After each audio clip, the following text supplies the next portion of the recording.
আমার চ্যানেলটা লাইক করবেন, শেয়ার করবেন, সাবস্ক্রাইব করবেন, বেল আইকনটা প্রেস করবেন। সাবস্ক্রাইব করতে ভুলবেন না। আবার বলছি, আমার চ্যানেলটা লাইক করবেন, শেয়ার করবেন, সাবস্ক্রাইব করবেন, বেল আইকনটা প্রেস করবেন। সাবস্ক্রাইব করবেন, সাবস্ক্রাইব করবেন, সাবস্ক্রাইব করবেন, সাবস্ক্রাইব করতে ভুলবেন না। আসসালামু আলাইকুম।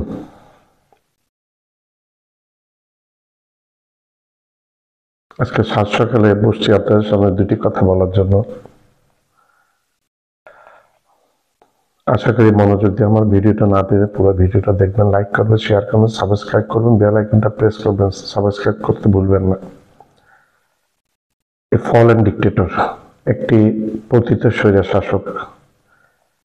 The name of A fallen dictator is Sheikh Hasina. একজন পতিত স্বৈর শাসকের, বাংলাদেশের একজন পতিত স্বৈর শাসকের নাম হচ্ছে শেখ হাসিনা, যার মনে হচ্ছে বর্তমানে আর ভবিষ্যতে দিল্লিতেও ভারতেও থাকার সম্ভব হচ্ছে না। পতিত হওয়ার পরে বিশ্বের কোনো দেশে তাকে আশ্রয় দেয়নি,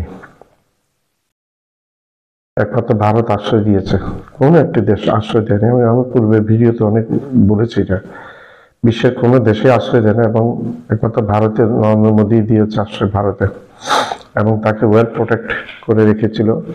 বাংলাদেশ থেকে পতিত যে মন্ত্রীরা গেছে, এমপিরা গেছে, আওয়ামী লীগের নেতাকর্মীরা গেছে, তাদেরকে ভারত আশ্রয় দিয়েছে। এখন ভারতের ভিতর প্রবল উত্তেজনা বেড়ে গেছে পতিত স্বৈরশাসক শেখ হাসিনা এবং তার মন্ত্রী, এমপি এবং আওয়ামী লীগের কর্মী, এদের অবস্থানের কারণে। বিশেষ করে শেখ হাসিনার ব্যাপারে অনেক বেশি উত্তাল হয়ে গেছে। ভারতে এখন রাজনীতি কেন্দ্রের চর্চা এটা শেখ হাসিনার বিষয়ে। শেখ হাসিনাকে ভারতে কেন আশ্রয় দেওয়া হয়েছে? ভারতের জনমনের প্রশ্ন। এই জনমনের মধ্যে একজন মানিক ফকির আছেন, মানবতাবাদী। উনি একজন লেখক এবং বক্তা। ওনার প্রশ্ন, হাসিনাকে কেন এখানে আশ্রয় দিবে এবং বাংলাদেশে ফেরত দেওয়ার জন্য বলেছে। আরেকজন হচ্ছে ভাদুরী, সাংবাদিক, কলকাতার। সে ভাদুরী বলছেন, হাসিনা একজন পলাতক স্বৈরশাসক, একজন ডিক্টেটর। সে ভারতের দাসী ছিল, সে ভারতের কর্মচারী ছিল, এইভাবে বলেছে। ওনার ভিডিওগুলো আপনারা দেখলে বুঝতে পারবেন, সেই একই কথা বলেছে। আমি ব্যক্তিগতভাবে কোনো কিছু বলছি না, দাঁড়িয়ে কোনো কিছু বলছি না ব্যক্তিগতভাবে। তো প্রবল চাপ সৃষ্টি করছে, এবং প্রথম থেকেই হাসিনাকে আশ্রয় দেওয়ার বিপক্ষে বলেছিলেন আসাদুদ্দিন ওয়াইসি, ব্যারিস্টার, ভারতের নামকরা একজন এমপি। হাসিনা একজন পতিত স্বৈরশাসক। সেই স্বৈরশাসকের মোদী আশ্রয় দিয়ে কেন বাংলাদেশের সাথে ভারতের সম্পর্কটা খারাপ করে ফেলেছে? মোদীর উচিত ছিল, এগুলো আসাদুদ্দিন ওয়াইসির কথা, মোদীর উচিত ছিল ভারতের সাথে বাংলাদেশের সম্পর্ক, বাংলাদেশের মানুষের সাথে সম্পর্ক ঠিক করা। কিন্তু না, সে সেটা না করে বরাবর সে হাসিনাকে, সারা বাংলাদেশকে বাদ দিয়ে সে হাসিনাকে আশ্রয় দিয়েছে। এটাতে ভারতের অর্থনীতির প্রচুর ক্ষতি হয়েছে। গত কয়েকদিন আগে ভারত তার পেঁয়াজের দাম বাড়িয়ে দিয়েছিল, যার ফলে এখন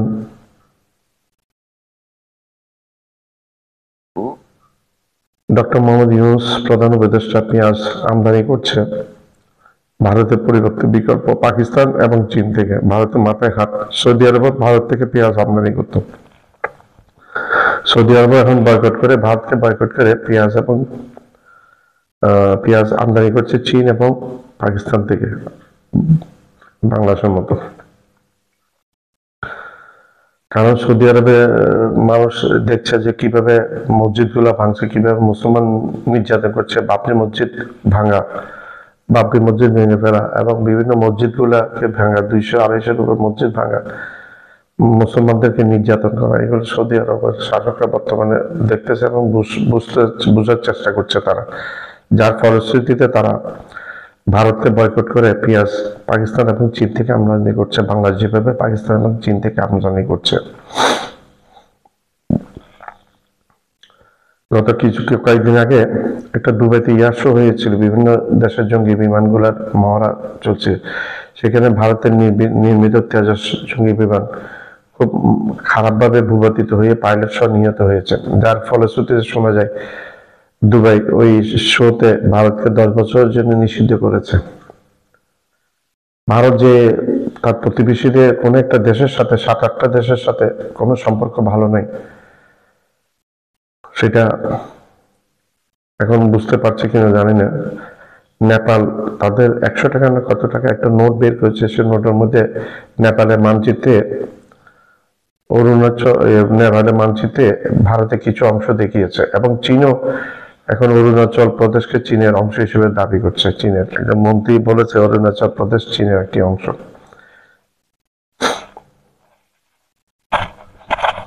ভারত বরাবরই বাংলাদেশের জন্য একটি অসুবিধাজনক দেশ।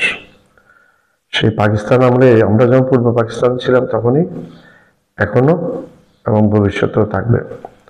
ভারত চাল আমদানিতে নিষেধাজ্ঞা দিয়েছিল, যার ফলে এখন গত কিছুদিন আগে চাল আমদানি করছে ডক্টর মোহাম্মদ ইউনূস পাকিস্তান থেকে বোঝা ভর্তি। ভারতের চালের ব্যবসায়ীরা এখন পথে বসতে শুরু করেছে, তাদের মধ্যে হাহাকার শুরু হয়েছে। পেঁয়াজ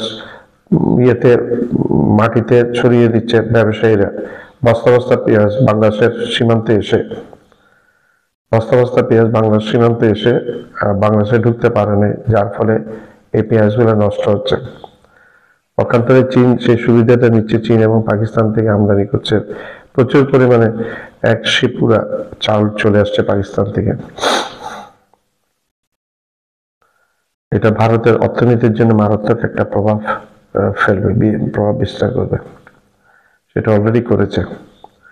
তো শেখ হাসিনাকে আশ্রয় দিয়ে ভারত নিজের পায়ে নিজে কুড়াল মেরেছে, এবং বাংলাদেশের মানুষের বিরূপ প্রতিক্রিয়ার সৃষ্টি হয়েছে এখানে। বাংলাদেশের মানুষ নরেন্দ্র মোদী এবং তার ভারতের বিরুদ্ধে।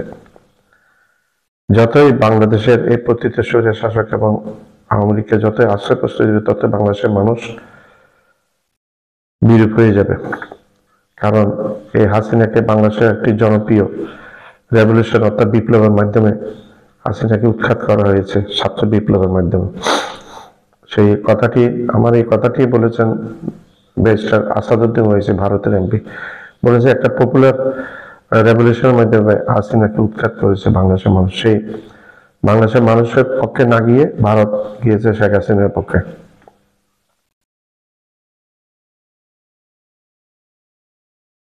বাংলাদেশের মানুষের পক্ষে না গিয়ে সে গিয়েছে শেখ হাসিনার পক্ষে। এই কথাগুলো বলেছে ব্যারিস্টার আসাদুদ্দিন ওয়াইসি, ভারতের প্রবীণ কংগ্রেস নেতা এবং মন্ত্রী শশী থারুর বলেছে বাংলাদেশের মানুষ এখন ইয়াং জেনারেশন জামাত ইসলামের দিকে ঝুঁকছে। এর মানে এই নয় যে ইয়াং জেনারেশন মৌলবাদী হয়ে গেছে, না। আওয়ামী লীগের কে তারা প্রত্যাখ্যান করেছে, তারা বিএনপির এখন জনপ্রিয়তা নিচের দিকে চলে যাচ্ছে, বিএনপির থেকেও তারা মুখ ফিরিয়ে নিচ্ছে। তারা জাতিবাটির কথা নাই ধরলাম, তারপর হচ্ছে জামাত ইসলামে এই পর্যন্ত বড় কোনো ধরনের দুর্নীতির আভাস পাওয়া যায় না জামাত ইসলামের মধ্যে, যার ফলে ইয়াং জেনারেশন কিছুটা আস্থা রাখতে শুরু করেছে জামাতের উপর। সেই সুবাদে জামাতের ভোটটা বেড়ে যাচ্ছে, বিএনপির ভোট কমছে। এটা জনমত জরিপেরই একটা ফল। বিভিন্ন ইউটিউবাররা এই কথাগুলো বলছেন, বিশেষ করে সবচেয়ে আলোচিত ইউটিউবার পিনাকি ভট্টাচার্য। তো শেখ হাসিনা এখন জায়গা ভারতে আর হচ্ছে না, সেটা একরকম নিশ্চিত হয়ে গেছে। ওবায়দুল কাদেরকে ফেরত দিবে বলেছে ভারত বন্দি প্রত্যাপন চুক্তির মাধ্যমে। পদ্মার আড়ালে অনেক কিছু হচ্ছে, ভারত কিন্তু চুপ করে আছে, কিন্তু পদ্মার আড়ালে বাংলাদেশের সাথে অনেক ডিল হচ্ছে, সেটা বোঝা যাচ্ছে।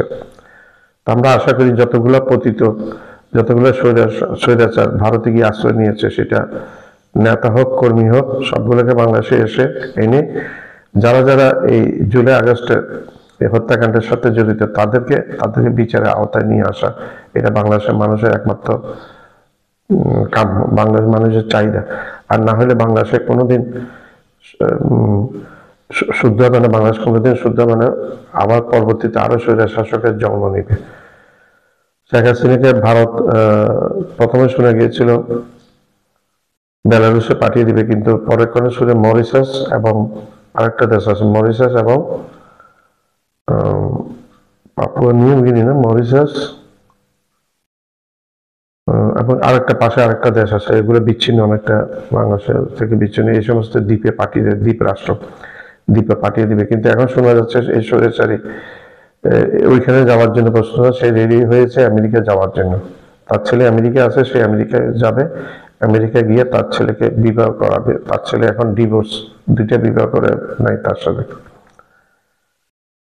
তো শেখ হাসিনার এই পরিণতি এমন, যে কোনো ডিক্টেটর মানুষের সাথে, দেশের মানুষের সাথে যারা বেইমানি করে তাদের কিন্তু অবস্থান ঠিক থাকে, তাদের আস্থা ঠিক থাকে না, যারা দেশের মানুষের সাথে বেইমানি করে।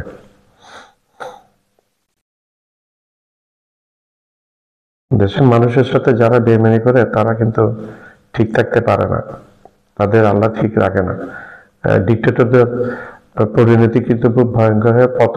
পতনের পরবর্তী জীবনটা, মৃত্যুর আগে পর্যন্ত জীবনটা খুবই খারাপ যদি বেঁচে থাকে। আর যদি সামরিক অভ্যুত্থানে মারা যায় তাহলে মারা গেল, গণবিপ্লবে যদি অভ্যুত্থানে মারা যায় তাহলে মারাই গেল। আর যদি পালিয়ে যায় তাদের শেষ পরিণতিটা ভালো হয় না। এখন আমেরিকা কি এই পতিত স্বৈর শাসককে কি আশ্রয় দিবে তার দেশে? আমার একটা সন্দেহ লাগছে, কারণ এই হাসিনা আমেরিকার বিরুদ্ধে কথাবার্তা বলতেন প্রায় ক্ষমতায় থাকতে। ভারতের মোদির মোহে, ভারতের মোহে এত অন্ধ হয়ে গেছিল, আমেরিকার বিরুদ্ধে কথাবার্তা বলতেন প্রায়। স্বৈরাচার শেখ হাসিনাকে ঘিরে এবার ভারতেই শুরু হয়েছে ব্যাপক আলোচনা সমালোচনা। এতদিন বিষয়টি কূটনৈতিক মহলে সীমাবদ্ধ থাকলেও এখন জাতীয় রাজনীতিতে গরম হয়ে উঠেছে হাসিনা হটাও ইস্যু।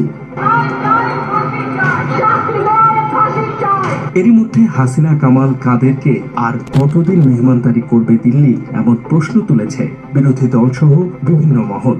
ফাঁসির রায়ের পর আরো তীব্র হয়েছে সমালোচনা। মানবতা বিরোধী অপরাধে দণ্ডিত একজন নেত্রীকে আশ্রয় দিয়ে মোদী সরকার কেন প্রতিবেশীর সঙ্গে সম্পর্ক খারাপ করছে, এমন প্রশ্ন উঠেছে কূটনৈতিক মহলেও। শুরু থেকেই এই বিষয় নিয়ে কঠোর অবস্থানে রয়েছে অল ইন্ডিয়া মজলিসি ইত্তেহাদুল মুসলিমিনের প্রধান আসাদুদ্দিন ওয়াইসি। তিনি বলেছেন, হাসিনা একজন বাংলাদেশী, তাকে কেন ফেরত দিচ্ছে না ভারত সরকার। ওয়াইসি আরো বলেছেন, ঢাকায় গণবিপ্লবের মধ্য দিয়ে পতন হয়েছে হাসিনা সরকারের, বিষয়টি ভারত মেনেও নিয়েছে। সেই পতিত সরকারের প্রধানকে আশ্রয় দিয়ে ভারত এবং বিভিন্ন সময় তাকে কথা বলার সুযোগ করে নিজেদের মধ্যে সমস্যা তৈরি করছে দিল্লি সরকার। It is a popular revolution which happened in Dhaka, which we have accepted. So Bangladeshi living over here and creating problems for our country by giving statements and speeches which are not published here. এছাড়া সম্প্রতি এক সমাবেশে তিনি বলেন, হিন্দু নির্যাতন নিয়ে গম্ভীর অশ্রু ফেলা সরকারই এখন স্বৈরাচারী হাসিনাকে ভিআইপি আতিথেয়তা দিচ্ছে। বাংলাদেশের সাধারণ মানুষ যখন বিচার জন্য হাহাকার করছে, তখন একজন পলাতক নেত্রীকে বিশেষ খাতির করা হচ্ছে কেন? ভারতের উচিত বাংলাদেশের জনগণের ম্যান্ডেটকে সম্মান জানানো, কোনো পলাতক নেতাকে নয়। आप शेख हसीना को ऐसा कर लिए कि बांग्लादेश को भूल गए, शेख हसीना को याद कर लिए। तुम बांग्लादेश से दोस्ती करो, मगर नहीं मोदी नहीं, शेख हसीना এমনকি বাংলাদেশে যা কিছু ঘটেছে তার জন্য সরাসরি মোদীকেই দায়ী করেছেন ওয়াসিস। अरे भाई, बांग्लादेश में जो हुआ आप भी तो जिम्मेदार है मोदी। आप शेख हसीना को ऐसा कर लिए कि बांग्लादेश को भूल गए, शेख हसीना को याद कर लिए। ওয়াসিস অভিযোগ করে বলেছেন, মোদী বাংলাদেশের সাথে নয়, বন্ধুত্ব করেছে একটি পরিবার বা ব্যক্তির সাথে, অর্থাৎ ভারতের পররাষ্ট্রনীতি বদলে দিয়েছেন মোদী। मुल्क में ताल्लुकात जो है भारत और बांग्लादेश में होते, मोदी क्या करते? फॉरेन पॉलिसी अपनी जात पे करते, अपनी इंडिविजुअलिटी पर्सनालिटी पे करते। এদিকে রাজনৈতিক বিশ্লেষকদের মতে, প্রকাশ্যে না বললেও পশ্চিমবঙ্গ বিজেপির একাংশ, স্থানীয় নেতা এবং সীমান্ত রাজনীতিতে সক্রিয় মহল সবাই মনে করছে হাসিনা এখন ভারতের জন্য একটি লায়াবিলিটি। মাত্র 30% টাকায় জমির মালিক হয়ে নতুন বাংলাদেশের গড়ে তোলার স্বপ্ন দেখা বাংলা বসতি। এদিকে সম্প্রতি ইঙ্গিতপূর্ণ মন্তব্য করেছেন পশ্চিমবঙ্গের মুখ্যমন্ত্রী মমতা বন্দ্যোপাধ্যায়। ভারত সবসময় মানবিক, কিন্তু একজনের কারণে দীর্ঘদিনের দ্বিপক্ষীয় সম্পর্ক নষ্ট হতে দেয়া যায় না বলে মনে করেন তিনি। বিশ্লেষকদের মতে মমতার এই বক্তব্য কার্যত হাসিনাকে ফেরত পাঠানোর দাবিরই পরোক্ষ সমর্থন। প্রদেশ কংগ্রেস নেতা অধীর রঞ্জন চৌধুরী বরাবরই বাংলাদেশ ভারত সম্পর্কের করা পর্যবেক্ষক। হাসিনাকে আশ্রয় দেওয়া প্রসঙ্গে তিনি জানান, ভারত কোনোদিনই স্বৈরাচারীদের সেফ হ্যাভেন হতে পারে না। বাংলাদেশে যা ঘটছে তা জনরোষের বহিঃপ্রকাশ। এদিকে সিপিআইএম এর রাজ্য কমিটির এক সদস্য নাম প্রকাশ না করার শর্তে বলেন, গণতন্ত্র হত্যাকারী কোনো শাসকের জায়গা ভারতে হওয়া উচিত নয়। বাংলাদেশের ছাত্র জনতার উপর যে গুলি চলেছে তার দায় হাসিনাকে নিতেই হবে। সেজন্য অবিলম্বে তাকে বাংলাদেশের হাতে তুলে দেওয়ার দাবি তোলেন সিপিআইএম এর রাজ্য কমিটির এক সদস্য। রাজনৈতিক নেতাদের পাশাপাশি হাসিনাকে ফেরত পাঠানোর দাবিতে রাজপথে নামার হুঁশিয়ারি দিয়েছেন কলকাতার সুশীল সমাজ এবং ছাত্ররাও। এছাড়া বিশিষ্ট চলচ্চিত্র পরিচালক সৌমিত্র দস্তিদার বলেন, ইতিহাস সাক্ষী, যখনই কোনো শাসক জনগণের কণ্ঠ রোধ করেছে তার পতন হয়েছে। বাংলাদেশে হাজার হাজার মানুষের রক্তের দাগ যার হাতে, তাকে মানবিকতার দোহাই দিয়ে আশ্রয় দেয়া মানে সে অপরাধকে সমর্থন করা। বাংলাদেশের ছাত্র জনতার অভ্যুত্থানের পর ভারতে এসে আশ্রয় নেওয়া সাবেক প্রধানমন্ত্রী শেখ হাসিনা এখন সেখানে নতুন এক রাজনৈতিক বিতর্কের কেন্দ্রবিন্দু। কয়েক সপ্তাহ আগে বিষয়টি কেবল সীমিত পরিসরে ফিসফিসানি ছিল, আর এখন তা সরাসরি ভারতের জাতীয় রাজনীতির অন্যতম উত্তপ্ত আলোচ্য বিষয়ে পরিণত হয়েছে। ভারতের অভ্যন্তরে এনআরসি এসআইআর এর প্রক্রিয়া চলমান থাকায় প্রশ্ন উঠছে, অনুপ্রবেশকারী শনাক্তে যখন কঠোরতা, তখন দণ্ডিত একজন সাবেক শাসককে কতদিন অতিথি করে রাখবে দিল্লি? মানবতা বিরোধী অপরাধে দণ্ডপ্রাপ্ত একজন নেত্রীকে রক্ষা করতে গিয়ে ভারত কি অকারণে প্রতিবেশী সম্পর্ককে ঝুঁকিতে ফেলছে? এমন সমালোচনাও উঠছে কূটনৈতিক মহলে। এই ইস্যুতে সবচেয়ে সরব আসাদুদ্দিন ওয়াইসি। সাম্প্রতিক সমাবেশে তিনি সরাসরি প্রশ্ন তুলেছেন, স্বৈরাচারকে ভিআইপি মর্যাদা কেন? দৃঢ় বন্ধনের আস্থায় শক্তিশালী স্টিলের আরেকটি নাম জিঙ্গিসারে। সাধারণ নাগরিক ভিসা পেতে হাহাকার করলেও হাসিনার প্রতি বিশেষ সুবিধা দেখানোকে তিনি ভারতের গণতান্ত্রিক মূল্যবোধের পরিপন্থী বলে মন্তব্য করেছেন। তার বক্তব্যে সংখ্যালঘু ও মানবাধিকার কর্মীদের বড় অংশও সমর্থন দিচ্ছে। পশ্চিমবঙ্গেও সৃষ্টি হয়েছে অস্বস্তি। বিরোধী দলীয় নেতাদের দাবি, হাসিনা এখন ভারতের জন্য রাজনৈতিক দায় সম্বল। এমনকি মুখ্যমন্ত্রী মমতা বন্দ্যোপাধ্যায়ও মার্জিত ভাষায় ইঙ্গিত দিয়েছেন, ব্যক্তিগত সম্পর্কের কারণে দ্বিপাক্ষিক ঐতিহ্য নষ্ট করা উচিত নয়। কংগ্রেস, বাম, তৃণমূল প্রায় সব শিবির থেকে একই সুর, বাংলাদেশে যে অপরাধের অভিযোগ আছে তার বিচার মেনে নিতে হাসিনাকে ফেরত পাঠানোই ন্যায়সঙ্গত। সুশীল সমাজ, শিক্ষার্থীরা পর্যন্ত রাস্তায় নামার প্রস্তুতি নিচ্ছে। স্পষ্টত ভারতের ভেতরেই হাসিনা রাখবোনা মনোভাব চূড়ানো হচ্ছে, যা মোদী সরকারের জন্য নতুন রাজনৈতিক চাপ সৃষ্টি করছে। উত্থানে মানবতা বিরোধী অপরাধের দায়ে পতিত শেখ হাসিনাকে মৃত্যুদণ্ডের আদেশ দিয়েছে আন্তর্জাতিক অপরাধ ট্রাইব্যুনাল। একই সঙ্গে সাবেক স্বরাষ্ট্রমন্ত্রী আসাদুজ্জামান খান কামালকেও মৃত্যুদণ্ড দেওয়া হয়। বর্তমানে দণ্ডপ্রাপ্ত এই দুজন আসামি ভারতের নজরদারিতে রয়েছেন বলে বিভিন্ন আন্তর্জাতিক ও আঞ্চলিক গণমাধ্যম দাবি করেছে। বাংলাদেশের অন্তর্বর্তীকালীন সরকার ইতিমধ্যেই তাদের প্রত্যর্পণের আনুষ্ঠানিক অনুরোধ ভারতের কাছে পাঠিয়েছে, যা ভারত নীতিগতভাবে পর্যালোচনা করছে বলে দেশটির পররাষ্ট্র মন্ত্রণালয় জানিয়েছে। নতুন এবং ফিরে আসা গ্রাহকদের জন্য নগদে চলছে ক্যাশব্যাক সহ প্রতিদিন হাজারো উপহার জেতার সুযোগ। হবে আশা আর ফেরা, সারপ্রাইজ সেরা।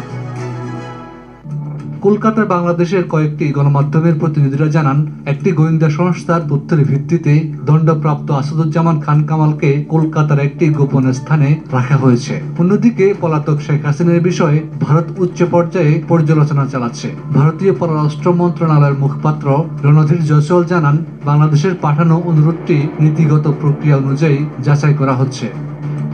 বাংলাদেশের পুলিশ সদর দপ্তর জানায়, জুলাই গণঅভ্যুত্থানের মামলা ঘোষিত ফাঁসির রায় প্রকাশের পর দণ্ডপ্রাপ্তদের আপিল করার জন্য 30 দিনের সময়সীমা নির্ধারিত রয়েছে।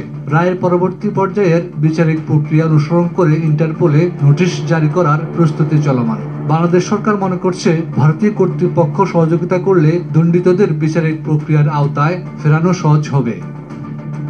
বিশ্লেষকদের মতে পতিত আওয়ামী সরকারের সাবেক মন্ত্রী এমপিরা গত বছরের জুলাই গণঅভ্যুত্থানে অবৈধ পথে দেশ ত্যাগ করে ভারতে আশ্রয় নিয়েছেন। তারা গণমাধ্যম এড়িয়ে গোপনে অবস্থান করছেন। ভারতের নিরাপত্তা সংস্থাগুলো সম্প্রতি তাদের গতিবিধি নিবিড়ভাবে পর্যবেক্ষণ করছে, যাতে অন্য দেশে পালিয়ে যেতে না পারেন। গোয়েন্দা সংস্থার এক কর্মকর্তা জানান, দুই দেশের আইনি সহযোগিতা বাড়লে দণ্ডপ্রাপ্ত ব্যক্তিদের দেশে ফিরিয়ে এনে বিচার সম্পন্ন করা সম্ভব হবে। তিনি বলেন, জুলাই গণঅভ্যুত্থানের হত্যাকাণ্ডের বিচার একটি দীর্ঘ প্রক্রিয়া। সত্য উদ্ঘাটন এবং বিচার নিশ্চিত করতে দুই দেশের সহযোগিতা অপরিহার্য। সম্প্রতি বাংলাদেশ কূটনৈতিক সম্পর্কের আঙিনায় দেখা দিয়েছে নতুন এক মোড়। কেননা দীর্ঘদিন ধরে রাজনৈতিক আশ্রয়ে থাকা বাংলাদেশের ক্ষমতাচ্যুত প্রধানমন্ত্রী শেখ হাসিনার দিক থেকে এবার মুখ ফেরাতে শুরু করেছে ভারত। গত বছরের 5 আগস্ট দেশের দীর্ঘ স্বৈর শাসনের অবসান ঘটিয়ে ভারতে পালিয়ে যাওয়ার পর থেকেই শেখ হাসিনাকে ফিরিয়ে আনতে শুরু হয় নানান তৎপরতা, যেখানে একাধিকবার আনুষ্ঠানিক অনুরোধ করেও ভারতের দিক থেকে পাওয়া যায়নি কোনো ইতিবাচক প্রতিক্রিয়া। গত 17 নভেম্বর আন্তর্জাতিক অপরাধ ট্রাইব্যুনালের পক্ষ মৃত্যুদণ্ডাদেশ দেওয়ার পর থেকেই শেখ হাসিনাকে ফিরিয়ে আনা নিয়ে তৈরি হয়েছিল এক তীব্র অনিশ্চয়তা। তবে দুই দেশের মধ্যকার বন্দি বিনিময় চুক্তির আওতায় ভারতের সেই নীরব অবস্থান এবার অনেকটাই বদলাতে শুরু করেছে। কূটনৈতিক চাপ, আন্তর্জাতিক মনোভাব এবং দুই দেশের স্বার্থ বিবেচনা করে ভারত দ্রুতই কোনো পদক্ষেপ নিতে পারে বলেই জানা গেছে। এখন প্রশ্ন হলো, আইনের প্রতি শ্রদ্ধা রেখে ভারত কি শেখ হাসিনাকে সরাসরি বাংলাদেশের হাতে তুলে দিবে, নাকি তাকে পার করে দেবে অন্য কোনো নিরাপদ আশ্রয়ে? নিউইয়র্ক ভিত্তিক একটি আন্তর্জাতিক সংবাদ মাধ্যমের প্রতিবেদনে বলা হয়েছে, 17 নভেম্বর আন্তর্জাতিক অপরাধ ট্রাইব্যুনাল শেখ হাসিনাকে মৃত্যুদণ্ড দিয়েছেন। এই রায় ঘোষণার পর থেকেই ভারতের সঙ্গে তার রাজনৈতিক সমর্থন ও সমাদরের মাত্রা কিছুটা কমতে শুরু করেছে। কেননা শেখ হাসিনার মৃত্যুদণ্ডের রায় প্রকাশের পর থেকেই দেশটির কূটনৈতিক হিসাব নিকাশে যথেষ্ট পরিবর্তন আসতে শুরু করেছে।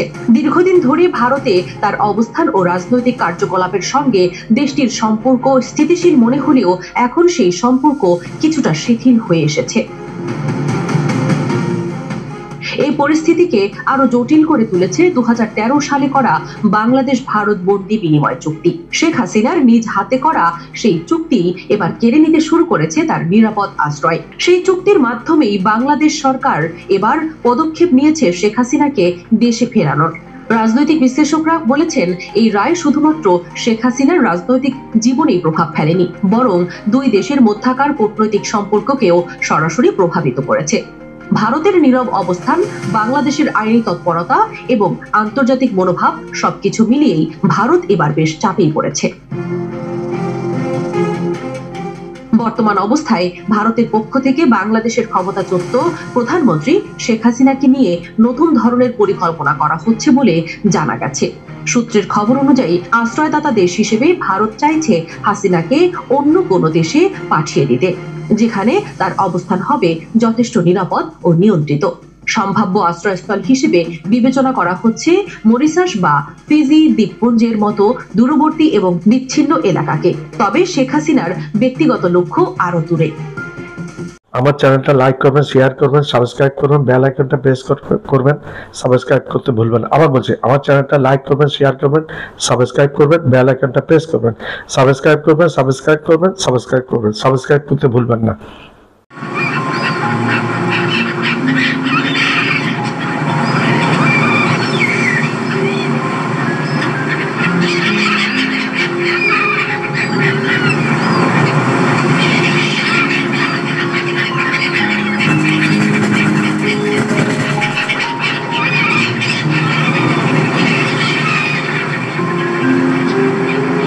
আমার চ্যানেলটা লাইক করবেন, শেয়ার করবেন, সাবস্ক্রাইব করবেন, বেল আইকনটা প্রেস করবেন।